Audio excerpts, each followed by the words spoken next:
আল্লাহর কাছে আমাদের যারা বান্দারা সবসময় শুকরিয়া আদায় করতে হবে। কারণ আল্লাহ সবসময় যারা নেক বান্দা তাদের পরীক্ষা করে যান। দেখতে চান তারা সত্যি আল্লাহর প্রতি সহায় কিনা। আল্লাহ দিয়েও পরীক্ষা করেন, আবার কেড়ে নিয়েও পরীক্ষা করেন।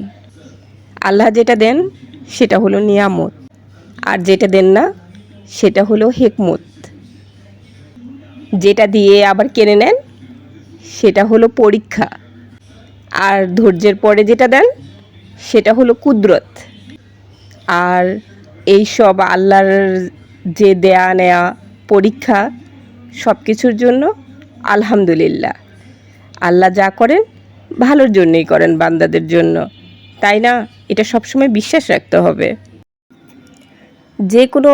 যে অবস্থায় থাকুন না কেন আলহামদুলিল্লাহ বলতে কিন্তু ভুলবেন না। শুকরিয়া সবসময় আদায় করবেন। মানুষের জীবন মানে তো যুদ্ধ। এই যুদ্ধে জয়ী করার দায়িত্ব আমাদের নিজ থেকে। যত কষ্ট হোক, অভাব হোক, তারপরও আলহামদুলিল্লাহ বলতে হবে।